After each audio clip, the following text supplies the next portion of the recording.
The views and opinions expressed on the following program are not necessarily those of the staff and management of Salem Media of Hawaii. Welcome to Generations Radio, where the focus is on our seniors and their families. We are here each Saturday afternoon from 5 until 6 p.m., bringing you resourceful information with our radio team of professionals in the field of aging.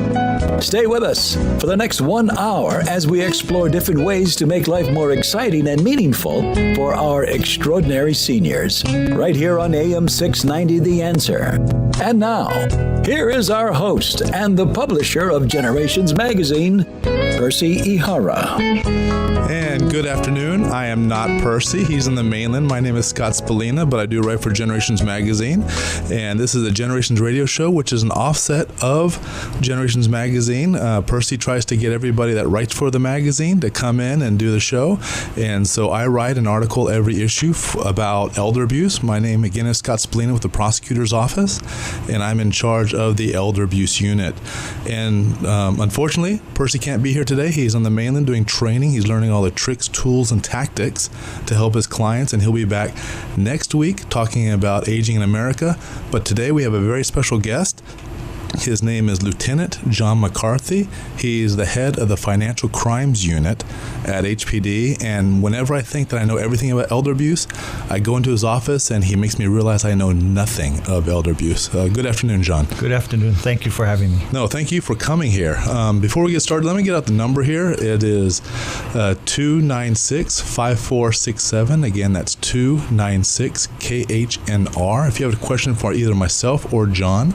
And John, you are the rock star when it comes to elder abuse. You have seen pretty much everything. Is that right? I wouldn't use the term rock star. Experienced maybe, but not rock star. And, seeing everything, I don't know. Every day, every week we go to work and we see something new. We see a new twist on some sort of scam or a new twist on some sort of theft involving the elderly. I don't think you ever really see it all. Yeah. Now, how long have you been with HPD? I'm just about completing my 38th year. 38 years. Oh, my gosh. So you started when you were 5 years old? Is that it there? 4. 4, okay. And you're in charge of, now it's the financial crimes, or? It's called the Financial Crimes Detail. Okay. It's a detail within the Criminal Investigation Division. And you guys do a lot of the financial crimes involving the elderly, is that correct? We do a majority of the crimes, investigation, elder abuse. There's currently a state law that requires financial institutions to report dual to the police department and to the Adult Protective Services arm of the Department of Social Services whenever they suspect elder financial abuse. And do we have elder abuse in Hawaii? I think it's not only do we have it, it's pretty much epidemic. It's a big problem. Okay. Now when you say epidemic, that sounds dramatic. Why do you say it's epidemic here? I don't mean to be dramatic, but we see it taking up, a bigger and bigger portion of the cases that we see. Our population is aging, but we're also seeing them becoming victims at almost a disproportionate rate. We see more and more cases, whether it be scams like the sweepstakes, the grandma scam, or caretakers or families just taking advantage of them. We just see it happening more and more. Okay, you just mentioned several different scams. We're going to try to educate this next hour. Not only are we going to invite people that have been scammed or think they've been scammed to call us at the 296-KHNR number, but also if you have any comments about what's going on out there. But what I want you to do, though, for this next hour is educate us on elder abuse. Educate us on some of these scams. If you were to list your top, let's say, 5 scams in random order, what would be your number one scam, you think? Far and away, I think number one is the sweepstakes scam. Okay, what is that? These people are contacted one way or another, either by phone or by an email, sometimes by mail, notifying them that they've been selected out of the billions of people on the face of this planet to win millions of dollars. It's taken names as the Spanish lottery, the Canadian sweepstakes, the American International Lottery. We just see a whole bunch of different takes on it. Now, I had someone just call on my other show saying that Donald Trump called them up. we've had several complaints where either Donald Trump has made the call personally to them, or his computer selected them out of the millions of email that surface this world. Okay, so you get either a phone call, an email, a letter, all three? Or what do you get? It's one or the other normally. Okay. And there's different groups behind this. There's different ethnic groups that are behind it, and we can trace a lot of the scams to these groups.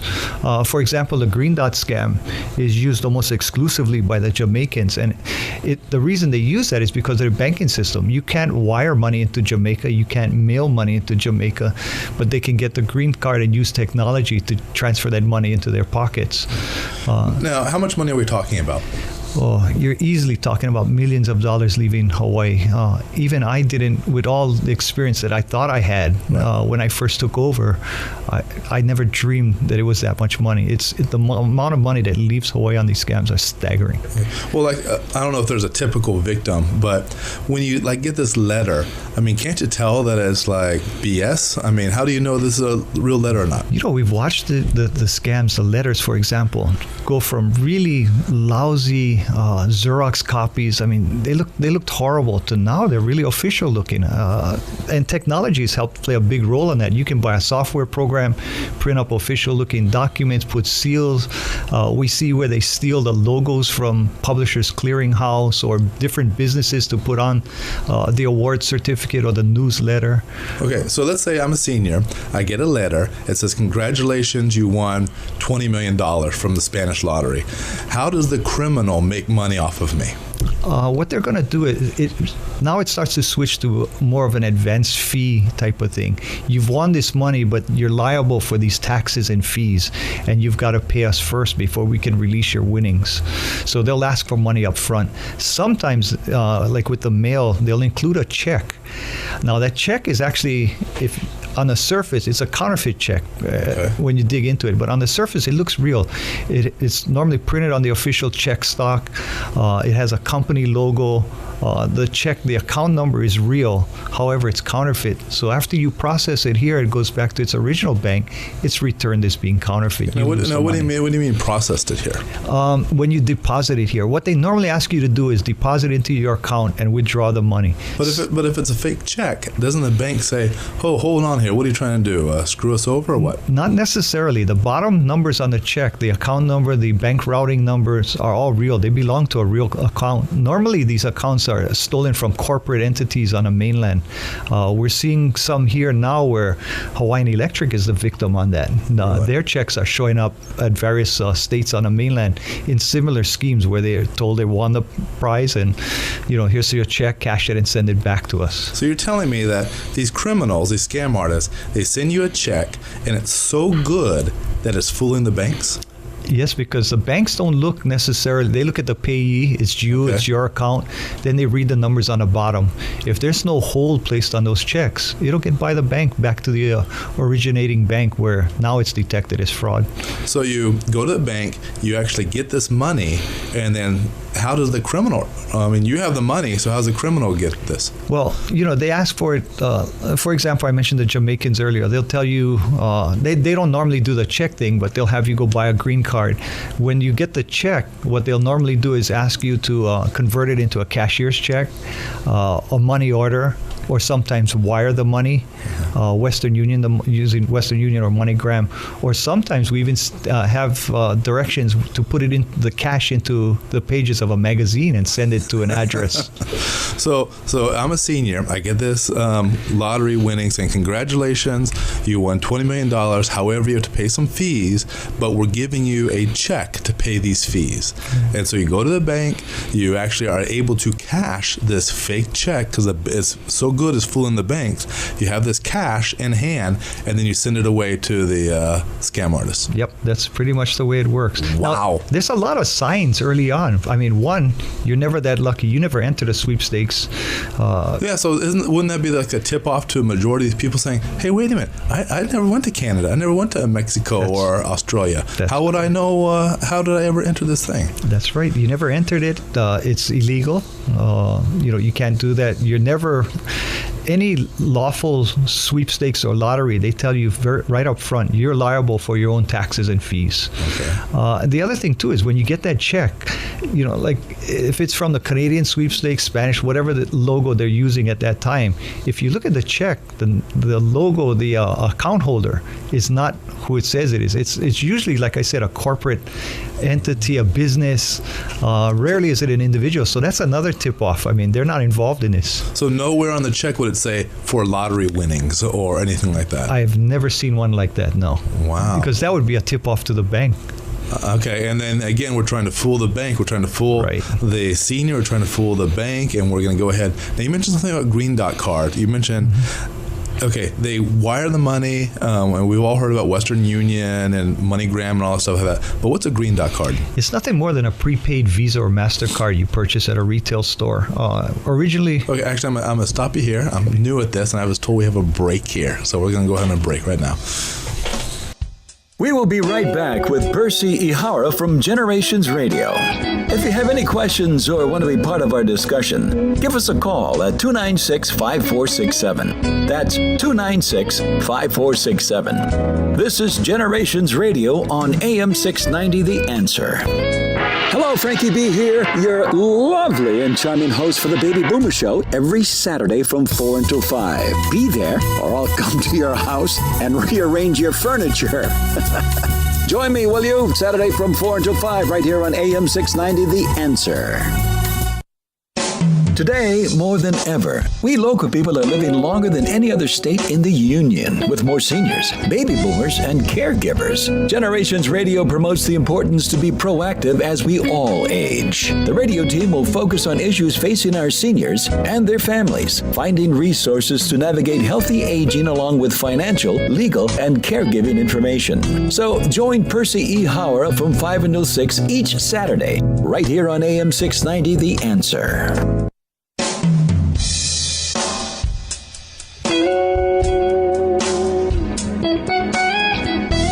Focusing on the issues facing our seniors and their families today. Here's our Generations Radio host, Percy Ihara. And welcome back. And again, I'm not Percy. Sorry to disappoint you. I'm not even going to pretend to be as smart as Percy. I'm Scott Spallina, and I write for Generations Magazine, and also I'm the head of the Elder Abuse Unit at the Prosecutor's Office. And this afternoon, we are talking to Lieutenant John McCarthy, the head of the Financial Crimes Unit at HPD. And John was about to educate us on this Green Dot card. Yeah, Green Dot card is nothing more than a prepaid Visa or MasterCard. You purchase it at retailers. Originally, only the big box stores had it here. I believe Walmart and Walgreens. Now you can find it at almost any retailer. And it's like buying or paying in advance for a credit card. Nothing more than that. It's that simple. You pay up front cash.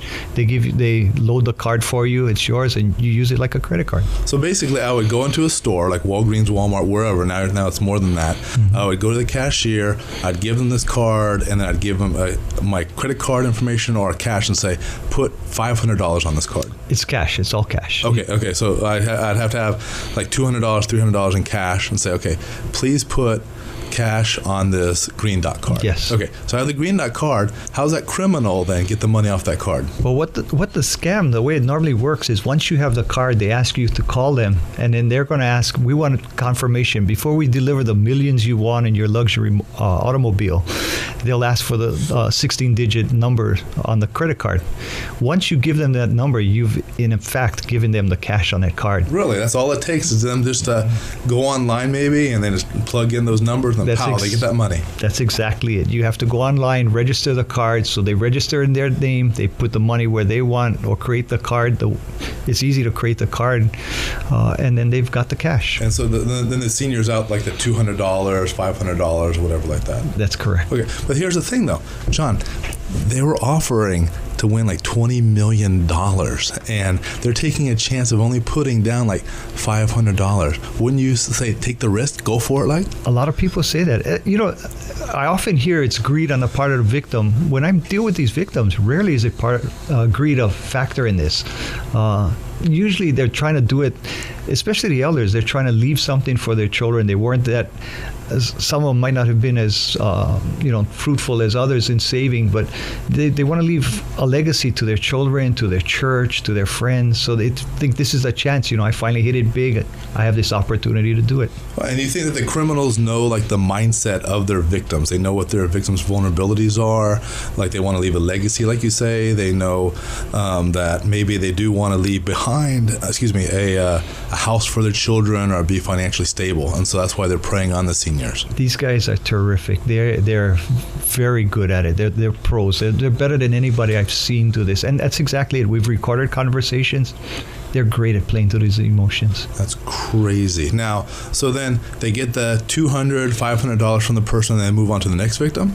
Sometimes they move on to the next victim. It depends on who's behind the scam. Mm-hmm. Some of these guys keep coming back to the same victims. We have victims who have been victims for years, sending small amounts of money in hopes that they're okay. Then why would they? I mean, it's like, okay, maybe I'm Paquet. If I send $200 and I get nothing back, then I'm gonna say, hey, screw you. But why would the senior go and give more money? It's chasing a dream. Some of them have more money than some of our victims are pretty well to do, and they're highly educated. They're not necessarily slow upstairs or anything like that. They'll send money chasing their dream. They really hope that, I've had people tell me that one day it's going to be true, or one day God will bless us. And, God has nothing to do with these scams. Now, someone told me that, actually I went into a pawn shop one time and they found out who I was. And at first they were scared, and I said, no, I'm not here to bust you guys. But they basically said that they get seniors coming in and selling their precious items, precious like their wedding rings, their necklaces, because they won the lottery scam. Have you seen that, where basically victims deplete everything they have, like you say, chasing this dream? Yes, when we talk to the family members, often we go back and try to reclaim these items from the pawn shop if possible, because they're heirlooms a lot of times, but they're all the senior has, and they're chasing that dream. They need the cash to get there. That's crazy. And you're saying that, again, millions of dollars from Hawaii are leaving because of these? Yep. Okay, so we're going through the top 5 scams. That was number 1 that came to your mind. What would be another scam that you want to educate the people out today? One is with contractors. We see elder people, they've worked hard. A lot of them purchased their homes a long time ago. They don't see the value in that home. That value's, grown to be big. Maybe they never kept their homes for one reason or another. We have people that prey on these people, will come in, offer to do fantastic renovation jobs, upgrades, and that sort of thing. First of all, they're not licensed contractors usually. Second of all, they don't do the work. They take the money and they're never seen again. Let me tell you, you know what? It's cheaper to get help if you don't, if you get the cash only kind of guys. So, I mean, if I'm saving money there, wouldn't it be better for me to save money and not go with the high mucky mug licensed contractor, but go for the cash only guys? You're taking a gamble again. Maybe you try that. Maybe you get good work. Maybe you don't. If you're going to do something like that, you've got to hire somebody who's doing a side job, so to speak, a professional who's going to do the work. The legislature a couple of years ago passed a law. It was such a problem where they passed a law dealing with unlicensed contractors and unlicensed contractor fraud, just to cover situations like this. Really? And so now it is illegal for someone to do this kind of work without a license? That's correct. Any electrical or plumbing without a license, or any repairs over $1,000 require a license. Wow. And we see this happen quite often. And this is for the protection of the consumer? It is for the protection of the consumer. Okay. And you're saying that's a big problem out here? It is. It kind of runs in trends. We'll see a flurry of it and it'll stop. The Department of Commerce and Consumer Affairs has stepped in sometimes to do administrative action against these people, but we also have some pending criminal cases against individuals. But we see it run, like I said, in trends. You stop the person, maybe nothing will happen and they'll start up again later. Okay. So how would this happen? I mean, am I like looking through a magazine or Yellow Pages and I see their ad, or how does the criminal make contact with the senior? No, the criminal makes contact. For example, we had one, this man, he's a World War II veteran. He's lived in the same house for over 40 years. And he just happened to be sitting at his house. The con man came by, drove by, saw that it needed a paint job, and walked in and made an offer to the guy. So he just knocked on the front door. Yep, and that's usually what happens. It's in cases of contractor fraud, it's the suspect seeking out the victim, not the victim calling the suspect. So I mean, these guys have no shame then. I mean, they have balls. They just go up there and knock on the door and then commit the scam that way. Yep, it's a risk for the suspect in these cases because there's a face-to-face meeting. They can be identified. License number, a face, that sort of thing. But again, seniors are targeted for their frailties. A lot of people think they can take advantage of them. They're not the sharpest. They're also, they have the assets. They have the house with the equity. And I know that when I first got a mortgage, the first thing I got was junk mail. All this mail about how to take money out of my equity. They gave me prepaid checks. They gave me all this thing like that. So I imagine it's triply worse if you're a senior with all this equity in the house. No, it is, and that's the problem with elder financial abuse as compared to other financial cases where the losses can be spread out through businesses, banks, individuals, that sort of thing. With elders, they're losing real dollars, real assets, and we're not getting it back unless we get onto that really fast. So they lose real money, and their money is gone. What's an example of real money? The assets in their home. They take. We've had people that have taken out. I know of one case we had with a woman who was a victim of a romance scam, and we can talk about that in a while. But she sent over $1.2 million. Get out of town. She did. What she had done was she had sent all the cash she had, all her savings. Then she got into her annuities and retirement, and eventually the asset on her home, the mortgage, she took out a second mortgage or loan on that, and she defaulted on everything. Okay, we're going to switch gears now because now you got me piquing this interest on this romance scam here. What is that, like gigolos or what? It's sort of. These people advertise on various social media, Match.com, sometimes it's Facebook, even Christian Mingles has become a victim on this. And they're the scammers. They create a false profile and advertise, looking for a woman, looking for this. They set up their own criteria, and these women respond to these ads. One of the key things right off the bat is once they've made that contact, the suspect, the scammer, will always tell you, well, let's go offline. He'll take down his profile, and now you're communicating directly either by cell phone or direct email. And why do they do that? More control of the victim. It's almost like when we had the old internet sex crimes, how the suspect, the bad guy will always try to disconnect you from your family, from media, that sort of thing, any kind of outside contact, because it gives them control.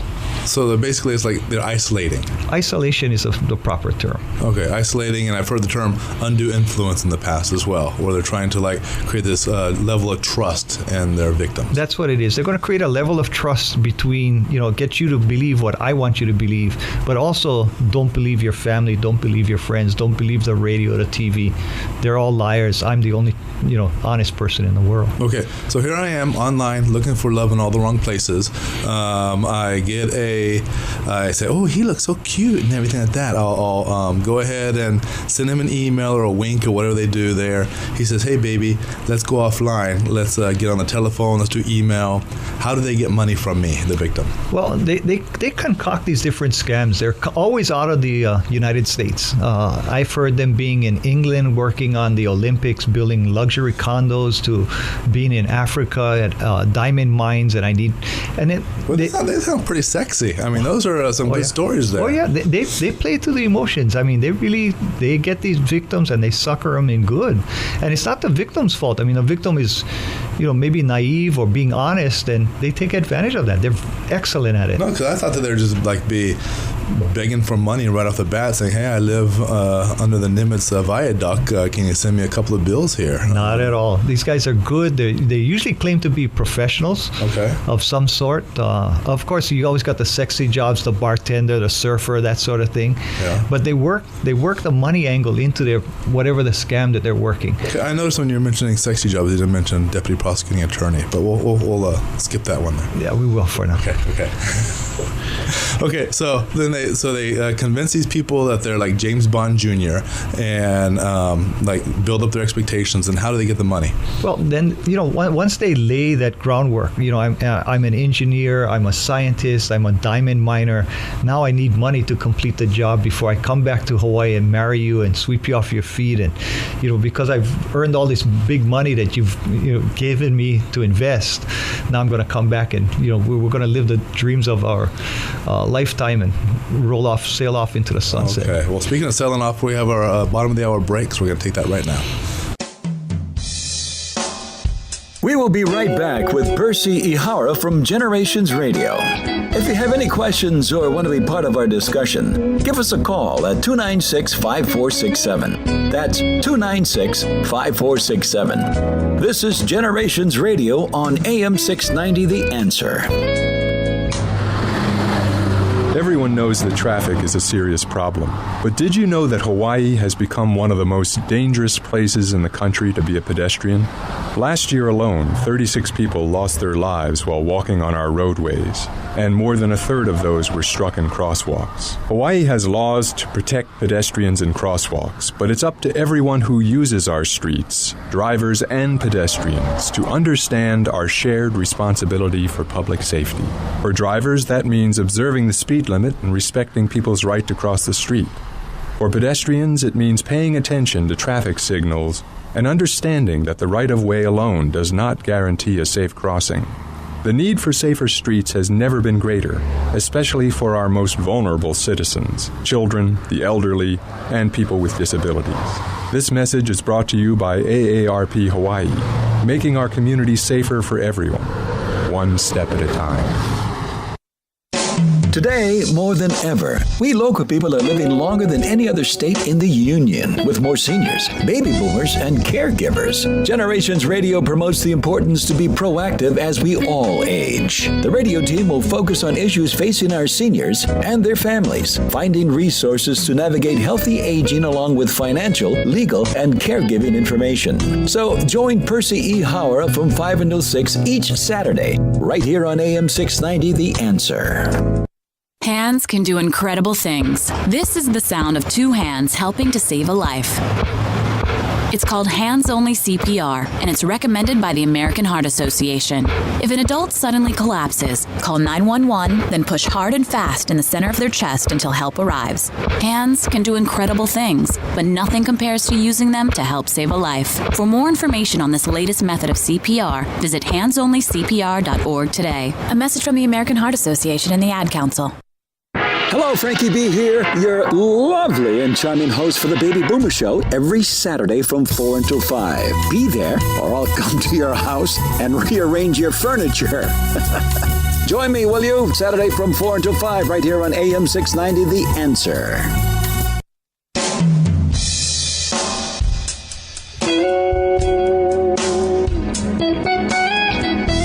Focusing on the issues facing our seniors and their families today.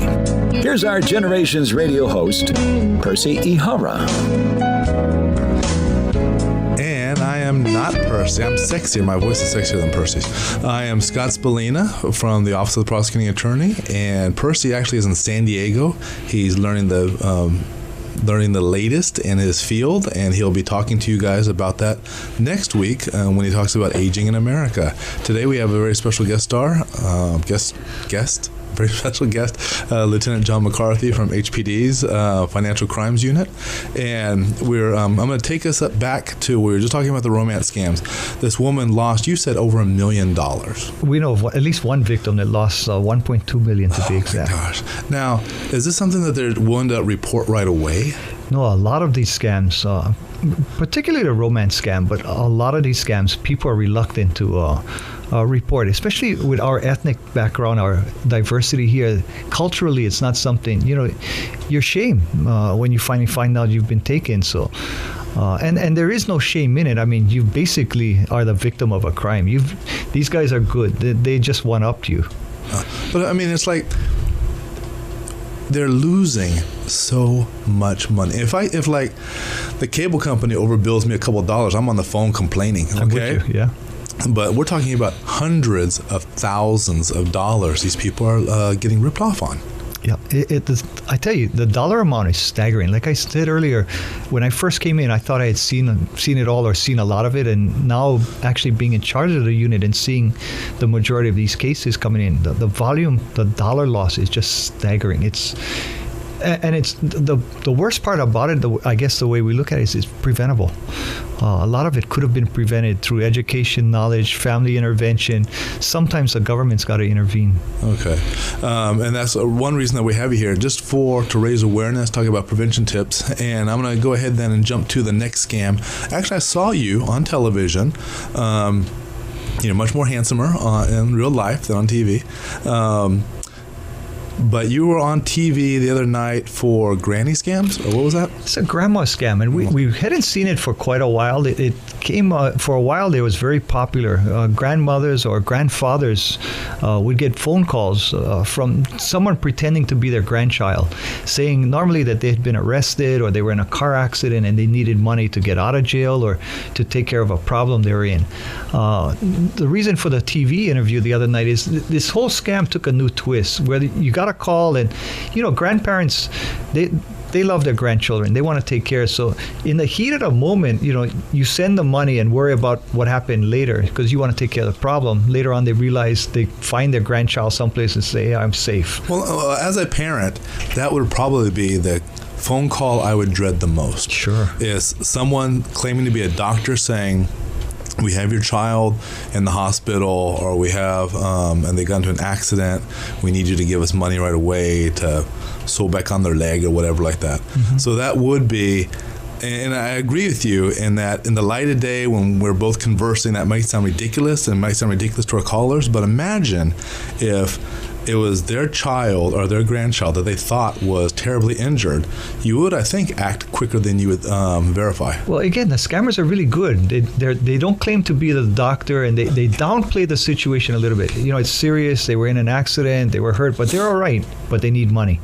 So, your instinct, they get you up there, and they lure you in, and you're going to send that money because you want to take care of your grandchild. And you just told us how easy it is to send money anywhere in the world. It is. I mean, again, Walmart's open 24/7. That's right. And you can go there and you can put money on a card, and then it's in Aruba or Jamaica or Mexico or wherever like that, anywhere in the world. That's crazy. Even one of the fallacies with Western Union is they'll give you a name and address, so you think you're sending the money to this person at that particular city or state, when in fact the money can be picked up anywhere in the world. Wait. Okay, let's slow that down. Okay, so I am sending, let's say I know my child is in New York, mm-hmm. and they give me, send it to St. John's Hospital in New York, and so I'm wiring that money. It's not going to New York? No. In fact, one of the calls recently involved the grandchild is actually in school on the northeast seaboard. Okay. And the call came from a Gulf Coast state. Okay. And the original money was sent there for the accident. You think that's quite a distance now, and we're in school. It's not during spring break. Okay. Maybe for them. But then the second calls, and the reason, again, backing up a little bit, the reason for that TV newscast, the second calls come from a Canadian phone number and a Canadian law firm claiming that the problem was much more serious than thought and we need more money. They asked for $200,000 and gave the victim specific instructions to buy a cashier's check. Oh my goodness. And in this case, the turn that we were really concerned about is they told her someone would be by the house to pick the check up. And they did come that evening. Oh, wait. So this is in Hawaii. Hawaii. And they get this call from anywhere in the world, basically. Yes. But there's people in Hawaii that's like their accomplices? It certainly appears that way. We're looking into a couple of cases like that right now. But this one, the person actually, a male actually showed up at her house and picked up the cashier's check from her. Gosh. Yeah. Now, okay. Now, you said something about they get a call. Now, pretty much everybody has caller ID, okay? Right. So I would know, if I get a call, I would know if it's an 808 number. I would know, because, I have this little computer attached to my telephone that tells me where that call is coming from. True and not true. It depends. Again, who's behind the scam? Some of these guys call from landlines, so the number has to be true. But then we have VoIP, voice over internet protocol phones. Those are phones where calls are made through a computer, and they can be made through a computer anywhere in the world, and it will show as an 808 number, 202 number. Wait. So I can be calling from Canada or from Bahamas or Jamaica, Nigeria, wherever, and I can be calling from there, yet when I call someone in Hawaii on their little caller ID thing, it'll say an 808 number? That's correct. So the person will think that I'm like calling just downtown Honolulu? That's correct. One of the easy ways to explain that, a big thing was a lot of commercials. They sold these Magic Jacks years ago. Yeah. And you bought a Magic Jack, hooked it up to your computer, and you saved a lot of money on phone calls. Well, that's what the Magic Jack is. You're doing a VoIP phone call. And a lot of those numbers actually were out of Las Vegas, 702 area code numbers, and California area codes. So the bad guys got these Magic Jacks. They purchased them. They move out to Africa, Western Europe, wherever they're operating from, and they make phone calls, and it looks like it's coming from Las Vegas, Los Angeles, Hawaii even. So again, these criminals are not dumb. Far from dumb. It's often been said in our discussions, if these guys were ever to put their brain power to good use, the world would be a better place. Wow, that's amazing. And they're just getting with it because someone said that they're basically outgun the victim. They have the technology, they have the resources, they have the speeches down there, and They do. But one good example, I spoke to a family with a relative. He's a 95-year-old man, very tech savvy, still has all these wits about him. Right. He was called on a grandpa or grandma scam, and he figured it out right away and didn't play into it at all. Yeah. But again, awareness, education, no vulnerabilities really. He's pretty well off and doesn't have to worry. So. Well, again, okay, we're talking about why these crimes are not being reported. Are the victims unsophisticated? Sometimes they are, not always. Some of our victims are professionals. We've had doctors, lawyers that are victims. Wait. So people that have gone to get all these letters behind their name, and they're professionals, and they're obviously very intelligent if they're lawyers, you're telling me that they have been scammed? Yes. We've seen, highly educated people, PhDs even, they get older, and I don't think it's so much your education level so much as your emotional level that they play to. And these guys are good at it. They figure out an angle, they hook you in early. It's their job. That's what they do. They sit there all day long dialing people up and trying to scam them. Wow. So then basically, if I were scammed, knowing that professionals have been scammed the same way, I should not be embarrassed at all. I should have nothing to be ashamed of. It's just like having your pocket picked, or there's really no difference. You can, if you were a victim of a pickpocket, why did I carry my wallet in that pocket? Same thing here. Wow. Okay. And I think that more people need to realize that, because then maybe they'll actually call. Yes. Now, what's the importance of calling right away as opposed to waiting a while to get emotionally over it? Well, it's really important to call right away because that gives us an opportunity to try and see if we can recover money, minimize the damage, stop the bleeding, so to speak. So you're saying that you've actually recovered money from these scams? We have recovered money on some of these scams, yes. Wow. Part of our job as financial crime investigators is we follow the money. That's one of the big things in a financial crime investigation. The sooner we get onto that, the better the likelihood of us recovering money. Wow, that's actually very encouraging, because I think a lot of people, when the money's gone out of their hands, they think, okay, aloha. it's over with already. Usually that's the case. We don't recover money all the time, but the sooner we get onto it, the better the odds. Excellent. Now, we were talking during the break about another form. This will probably be our last scam, power of attorney. Okay. Now, that's a legal document. So how can a power of attorney, which is a legal document recognized by financial institutions, how can a legal document be used in a scam or be used to rip off a senior? Yeah, we see it as a problem. We used to see it as a problem. Now we actually see it as a positive for us. But it's a confidence scheme, a con game, where a family member, a close associate, a caretaker, sometimes we see old flames from the past come into an elder's life, and they'll get in there and convince them that, to help you, I need power of attorney. I need to take over your finances. I need to take over your medical. Okay, now briefly explain, what is a power of attorney? A power of attorney is basically an assignment of rights. You basically sign a document giving someone the right to act on your behalf. There's different types of power of attorney, very broad.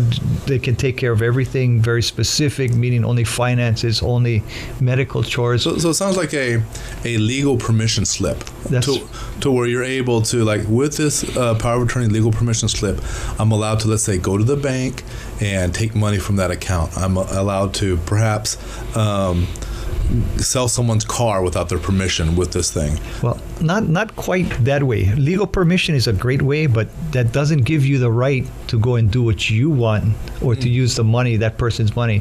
You have an obligation to act in that person's behalf. It's still their money. They're not assigning their money.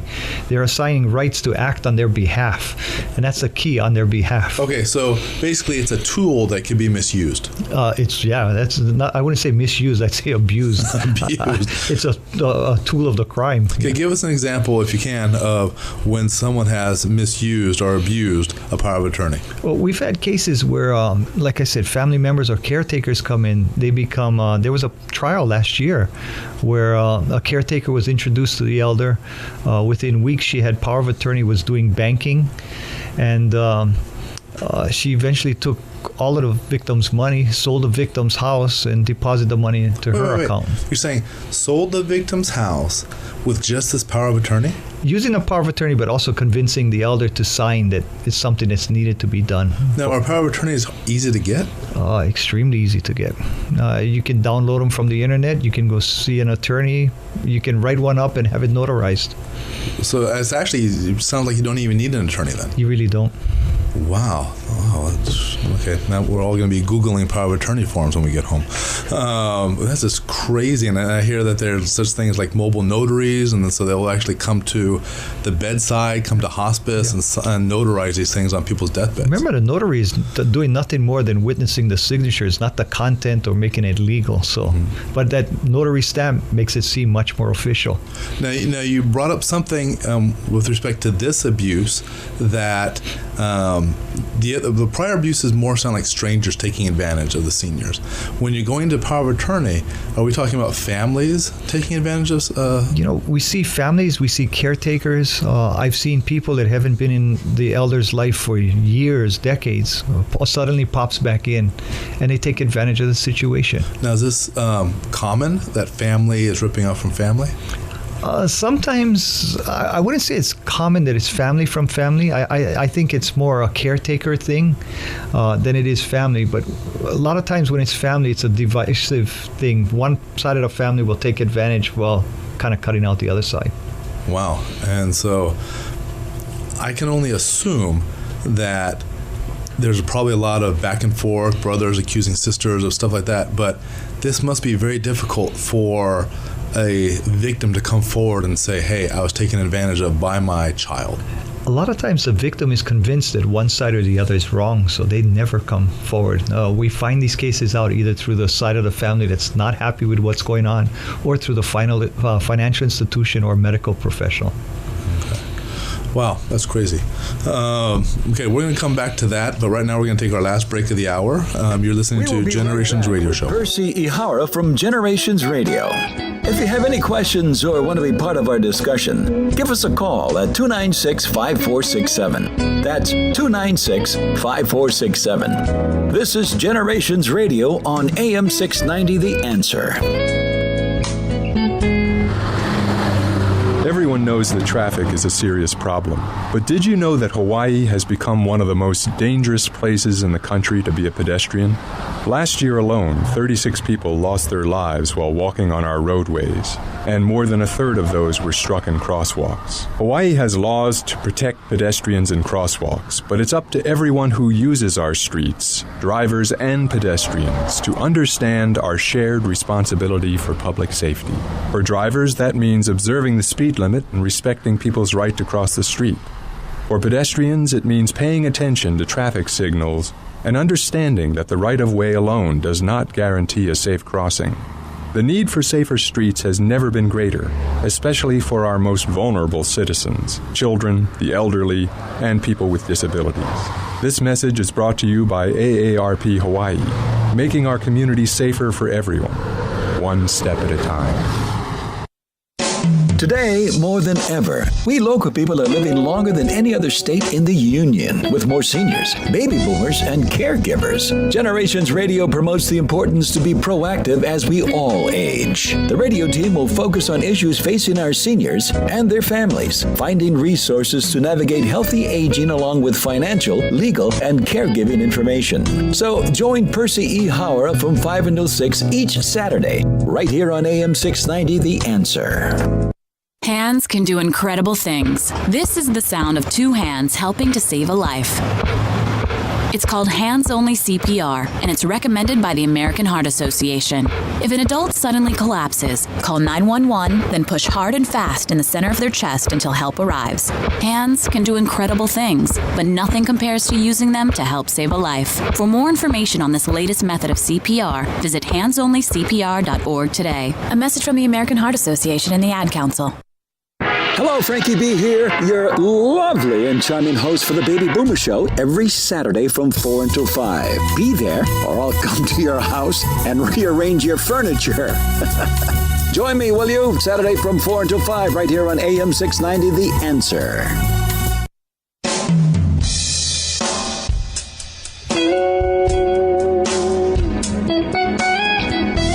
Focusing on the issues facing our seniors and their families today. Here's our Generations Radio host, Percy Ihara. And welcome back to the Generations Radio Show. This is Scott Spallina. Percy is in San Diego learning all those tricks on how to help his customers. But today we are talking about elder abuse with our special guest, Lieutenant John McCarthy from HPD's Financial Crimes Unit. And John, we were just talking a little bit ago about people misusing power of attorneys, and you said that not only family members misusing it, but caretakers. Are we seeing a lot of caretaker abuse? A lot of caretaker abuse. I think it's much more common than family members taking advantage. It's easier for them. We're busy. We can't always be with our elders, our kupuna. And so we put the caretaker in charge to see to their day-to-day needs. Caretakers see what's going on. And it's not to ruin. The caretaker industry is invaluable. We need them. But there's a few that make it look bad. And it's a big problem in the sense that when it does happen, it normally involves large amounts of money. Transfer of homes, transfer of assets. They become the beneficiary to the estate, the trustee of the estate. So it becomes a real big problem real fast. Okay, let's define caretaker. I hear radio ads about visiting caretakers. They can come into your house and help out a couple hours a week or a couple hours a day. And then I know there's care homes, and then I'm assuming there's something in between. So where are you seeing the abuse from? Are you seeing it in the care home? Are you seeing it in these part-time caretakers? I mean, where is the abuse when you talk about caregivers? No, we almost never see it in a care home. When we do see it in a care home, it's more or less those lower-level care where the people live on their own in townhouse or condo situation, and the suspect puts himself onto the property. Usually with a care home, you're much more safe because the staff looks after you. They control what comes and goes, which is really good. And that's what's needed a lot of times, that extra layer. A lot of times what we're seeing is not professional caretakers necessarily, but people who have time or have jobs or sometimes even have a criminal past who are introduced to that elder, and they say, hey, I can watch you, I can feed you, I can cook for you, I can do your banking. That last one really sets up the flag. Well, and we were talking about earlier how a lot of these seniors are lonely. So it sounds to me like this is fulfilling one of their needs. They're lonely, and here's a companion to help them out. Definitely. A lot of our senior victims don't have children. It's a phenomenon. You normally think of everybody having children, but a lot of our victims don't have children. And so family is somewhat distant already. They have nieces, nephews, maybe brothers or sisters, but it's a little distant. Or if they do have children sometimes and they're the victim, the children are on the mainland. Right. A little too, again, they're separated by a physical distance, but, they can't be checking up on mom and dad every day. Also, being a caregiver of my father-in-law, I know how emotionally draining that is, physically draining. And so if someone were to say, hey, I'll be a caregiver, I'll say, hey, go for it already. Mm-hmm. That'd be so much less problems and piliquia I have to work with now that I would gladly give the caregiver all the responsibility of becoming a caregiver. Is that wrong? No, not necessarily, but most of the caretakers in the state of Hawaii are licensed, or you have nurses that do it, like you said, all different levels of care. So most of these people, for them, it's a business. I think you got to worry when you see it's a cash business. Mm-hmm. Again, these people are not registered. It's not their livelihood. They're not trained in anything. It doesn't make sense that they would be a caregiver. Although we have seen sometimes where people like that, my own mother was cared for a person like that, and she was terrific up until my mother's death. But, it's more the exception rather than the rule in this case. For a lot of them, they're not highly educated. They're not very well off financially. So now that they're introduced to this elder, sometimes their intent is good at the beginning, but again, we're talking about theft, which is a crime of opportunity. Right. They can see the pot of gold here. Yeah, I want my share. Yeah, and it sounds like, now, I'm assuming that being a caregiver, you need to have a license for this? I believe so. In the state of Hawaii, you should have a license. And this goes back to your prior warning about sometimes cash only might be cheaper, but it's not safer. Yeah, definitely not, especially when you're going to, I guess it's a little bit more invasive with a caretaker. You're letting them into your home. You're letting them see your parents' finances, their personal information. I mean, we even see sometimes identity theft occur or start this way. And what do you mean identity theft? Where they'll take the information of the elder and start applying for credit in the elder's name using credit cards, and now they control the address because they're there caring for the elder, so they get the statements and they rip them up. So they intercept the mail because they're there all the time. That's right. And then they can run, then I have this credit card that says Mrs. Takasaki, and then I can go online, it's a legitimate credit card. Yep. And you can probably run that scheme for 3, 4, 5, sometimes 6 months, depending on, how you run that scheme. But you can get away with it for some time. Then that's big money then. It usually is, because don't forget, our elders not only have assets, a lot of them have excellent credit ratings. Oh my gosh. And so excellent credit ratings. To me, that sounds like I can apply for more credit cards then, with bigger limits. Yep. And then I can go ahead and take advantage for 6 months. I can be living high on the hog with an American Express in someone else's name, spending like crazy. And then, the extreme on that is not only do they have the credit cards in the elder's name and they're out there using it for their own purposes, but then they pay for the credit cards with the elder's money, make it look like a normal everyday bill. To keep it going.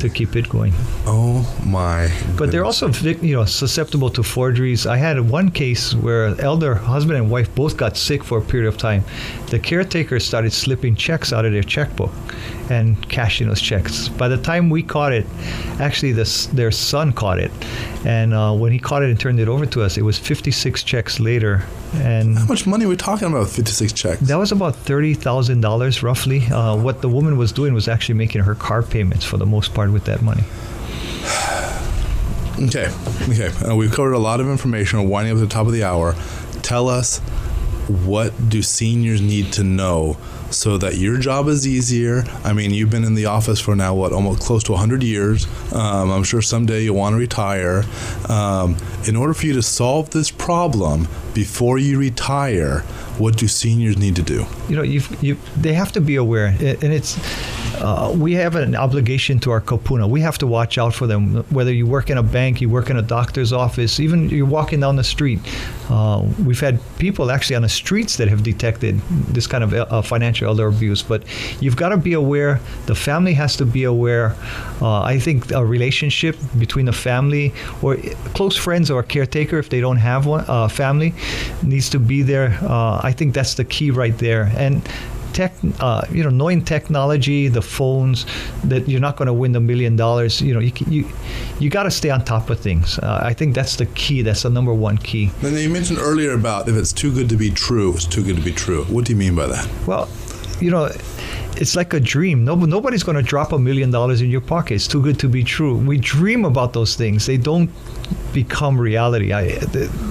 It's just the odds of something, like the odds of being selected by Donald Trump's computer as the winner of the lottery. It's ridiculous.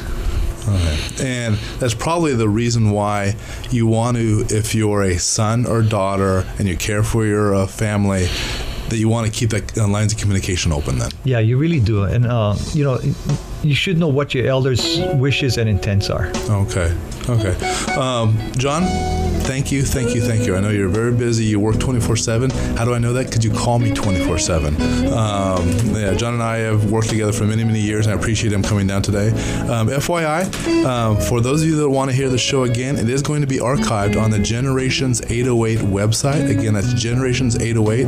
I don't know when it's going to be archived, hopefully soon. If it's not archived by next week, call up Percy next week and yell at him saying, hey, that was such a good show with Scott and John. I want to hear it again. But thank you very much for your time, John, and thank you everybody out there for listening. And please, please, please be smart, be educated, and take care of yourself. Thank you very much. Thank you.